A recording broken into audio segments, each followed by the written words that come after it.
Party पर मुसीबतों के पहाड़ का विश्लेषण। मुसीबत नंबर 1, भ्रष्टाचार पर आईना दिखाकर दिल्ली के मंत्री राजकुमार आनंद का इस्तीफा। राजकुमार आनंद क्या बोले हैं यह भी जानना जरूरी है।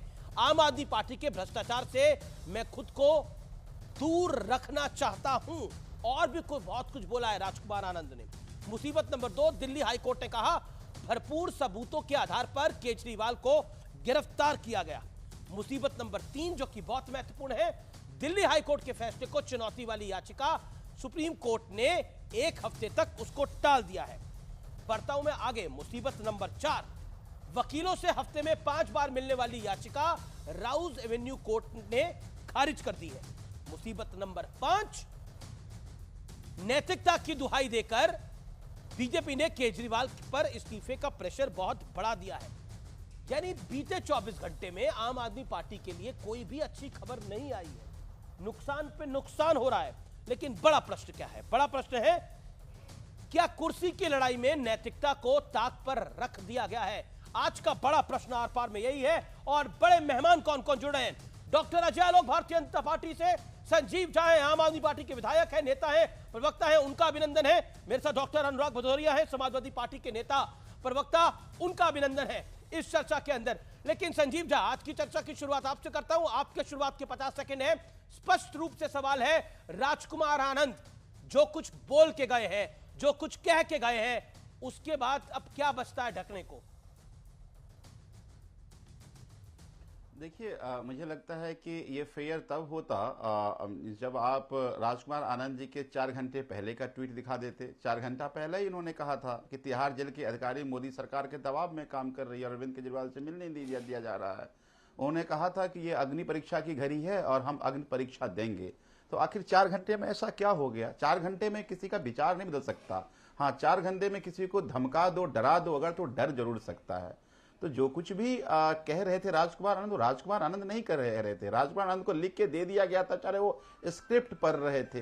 तो राजकुमार आनंद की बात जो भारतीय जनता पार्टी पूरे देश में कर रही है, यहां भी करने की कोशिश कर रही है। तो अरविंद केजरीवाल जी पहले ही कह रहे थे कि कोई भ्रष्टाचार की जांच नहीं कर रहे हैं, हमें जेल भेजकर हमारे पार्टी को तोड़ने की कोशिश कर रहे हैं। ठीक है, मैं आपकी बात को ऊपर रख लेता हूं। यू सेड दैट ये जो कुछ करवा रही है, ये डॉक्टर अजय आलोक की पार्टी करवा रही है, बीजेपी करवा रही है। लेकिन एक बात बताइए, जो हाईकोर्ट कह रहा है वो कौन कह रहा है? जो हाईकोर्ट ने बातें बोली, जो स्प्लिटिंग बातें बोली, वो कौन कह रहा है? तो क्या आप तो बहुत बड़े पत्रकार और पढ़े लिखे पत्रकार हैं, क्या वो जजमेंट है? मान लीजिए क्रिकेट में कमेंट्री सुन के अगर आप बिल्कुल जजमेंट है, ऑर्डर है, वो इट इज ऑर्डर। हद कर रहे हैं। किस बात का ऑर्डर है? किस बात का ऑर्डर है? रिमांड का और अरेस्ट के ग्राउंड के चैलेंज का। केस का ऑर्डर नहीं है। बड़ा हास्यास्पद लगता है जब सेक्शन 19 पीएमएलए एक्ट के फैसले को नहीं, तो केस का ऑर्डर नहीं है, लेकिन अरेस्ट की ग्राउंड को आपने इलीगल करार देने की बात की थी। उन्होंने बोला कि ईडी ने पर्याप्त सबूतों के आधार पर गिरफ्तार किया है, और आम आदमी पार्टी के कन्वीनर के नाते, आम आदमी पार्टी के और दिल्ली सरकार के सीएम के नाते ये सब चीजें हैं। बताइए। अच्छा, बिल्कुल ठीक। तो यही इसी कोर्ट ने और यही माननीय न्यायाधीश महोदया ने संजय सिंह जी के केसेस में बिल्कुल डिट्टो वही 4 बातें कही थी जो 4 बातें अरविंद जी के केसेस में कही गई। फिर उसके बाद संजय सिंह जी को सुप्रीम कोर्ट से बेल मिल गया।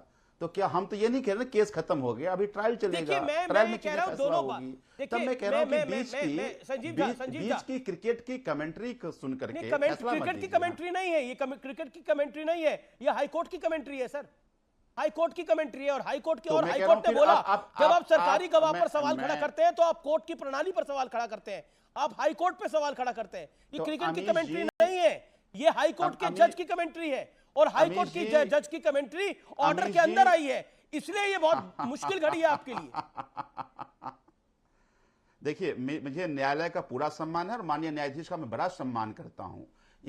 इसी कोर्ट ने, इन्हीं माननीय न्यायाधीश ने यही बात संजय सिंह जी के बारे में कहा था कि अप्रूवर का बयान ये 164 सीआरपीसी के बयान के बराबर है और इसको आप मजाक नहीं कर ले सकते, ये सीरियस एलिगेशन है। वही 4 बातें आपको मैं कहूं, पूरा जजमेंट संजय सिंह जी का मेरे पास पढ़ा हुआ है, पढ़ के सुना दूं और दोनों जजमेंट को टैली कर लीजिए आप। फिर उसके बाद सुप्रीम कोर्ट से बेल मिला ना। तो मैं इसीलिए कह रहा हूं कि ये नहीं, लोअर देखिए कोर्ट, पहले सेशन तो कोर्ट, आपने हाई कोर्ट, बेल सुप्रीम लगाई कोर्ट नहीं क्यों थी, बनाया? पहले तो इस केस में बेल नहीं लगाई थी आपने आपको जो, देखिए मैं फिर कह रहा हूं, जो राजकुमार आनंद कह रहे हैं, जो हाई कोर्ट कह रहा है, वो हाई कोर्ट भी कह रहा है कि देर कहीं ना कहीं फॉल्टी लाइन है। राजकुमार आनंद कह रहे हैं कि पार्टी भ्रष्टाचार में डूब चुकी है। अब आप इसको ईडी का जामा दे, बीजेपी अच्छा, का जामा दे, वो आपका नैरेटिव है, एक वो बात आम बताइए। आदमी पार्टी का नैरेटिव है। मैं बीजेपी का रुख करता हूं। अच्छा, आपने लंबा एक बोला। बात बताइए, जी जी जी संजीव झा जी, एक बात बताइए। प्लीज, अगर प्लीज। मान लीजिए राजकुमार आनंद जी पार्टी ज्वाइन कर रहे हैं, तो वो कहेंगे क्या कि अरविंद केजरीवाल जी के साथ गलत हो रहा है, उनको जेल भेजा जा रहा है, तो मैं डर के जेल जा रहा हूं? क्या कहेंगे? भारतीय जनता पार्टी जब ये बड़ा ही आपका दी है, नैरेटिव है ना। जो भारतीय पार्टी कहेगा इस वही देश के कहेंगे अंदर ना। नहीं, ये तो नहीं, आपका नैरेटिव है। हो तो सकता है 4 घंटे में, उनकी नैतिकता का तकाजा ये कह रहा हो कि अब जब इतने 4 आरोप घंटे लगे में हैं, जाग गई। जब हाई कोर्ट ने बोल दिया है, तो मैं छोड़ के चला जाऊं। ये आपको लग रहा है, ठीक है, ये आपका ये भी वर्जन है। आपका नैरेटिव और है, आप- ये भी आपका नैरेटिव है, मेरा ये देश का narrative नहीं है, नैरेटिव ये नहीं है। राजकुमार, मैं तो किसी का नैरेटिव नहीं बोल रहा, मैं तो राजकुमार आनंद की बात कर रहा हूं। आपने बोला कि राजकुमार आनंद डर के मैं कर कह रहे रहा हूं, ये होंगे। आप परसीव कर रहे होंगे। ठीक है, मैं जवाब ले लेता हूं। हाँ, देखिए बिल्कुल, अभी तक बिल्कुल। अब अजय आलोक, अभी तक तो आरोप लग रहे थे कि ईडी के दबाव में, ईडी का दबाव, बीजेपी के दबाव में ईडी बहुत सारी कार्रवाइयां कर रही है, हाई कोर्ट की जजमेंट भी आ गई है। उसके बाद आज राजकुमार आनंद ने अपनी पार्टी से इस्तीफा दे दिया है, और इस्तीफा देते हुए बहुत बड़ी बड़ी बातें बोली है। ये भी सब आपने कराया है। आप आम आदमी पार्टी को कहां लेके जाना चाहते हैं? आप आम आदमी पार्टी से डरते हैं, उसको तोड़ना चाहते हैं, छिन्न भिन्न करना चाहते हैं, यह आरोप है आप पर। अमित, अब कहां थेथरों के चक्कर में पड़ रहे हैं? अपना सर मार मार के दीवार में फोड़ लीजिए, मानने वाले जीव हैं। सुनिए जरा 1 मिनट। ये एक्चुअली बीजेपी और कांग्रेस वाले क्या जाने कि त्याग क्या होता है। आज के जमाने में एक चपरासी की नौकरी नहीं छोड़ी जाती किसी से। अब आप ये सोचो, सीएम की कुर्सी तो कितनी बड़ी होती है। सीएम की कुर्सी छोड़ने के लिए कलेजा चाहिए, कलेजा। दूसरा, भगवान राम हुए, ये है कलेजा इनका। तो ये लोग थेथरोलॉजी करने में आम अराजक पार्टी बहुत आगे निकल चुकी है। हम और आप कुछ नहीं कर पाएंगे। जनता भी परेशान है, एक के बाद एक। और तो और आपको बताता हूं, कंटेम्प्ट ऑफ कोर्ट होना चाहिए आम आदमी पार्टी पे, क्योंकि एक कंपनी कोर्ट ने डिक्लेयर किया हुआ है। आज इनके एक जिला के प्रेसिडेंट ने, जिला अध्यक्ष ने कहा कि हर जज बिकाऊ नहीं होता। जिस तरह सुप्रीम कोर्ट में ये जज माननीय चीफ जस्टिस ऑफ इंडिया को कोर्ट करते हुए डीवाई चंद्रचूड़ साहब को किया है, हर जज बिकाऊ नहीं होता। Chief justice of India DY Chandrachud ji उसी तरह से हमें न्याय देंगे जिस तरह संजय सिंह के केस में दिया। क्या दोनों केस एक हैं? टेक्निकलिटीज के हिसाब से एक हैं। संजय सिंह के केस में देते वक्त सुप्रीम कोर्ट ने कहा कि this should not be treated as a precedence, और उसके बावजूद इनके जिला अध्यक्ष ने ये कहा। ये कंपनी है, फ्रॉडों की कंपनी है। और मैंने शुरू से कहा, मैं 1 साल से कह रहा हूं कि एशियन पेंट को भी उतरने में 10 साल का समय लगता है, उसका एडवर्टीजमेंट में था। इनका भी 10 साल हो गया, रंग उतर रहा है।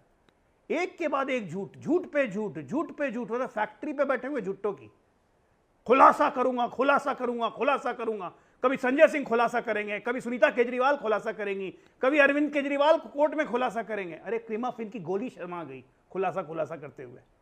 लेकिन इन लोग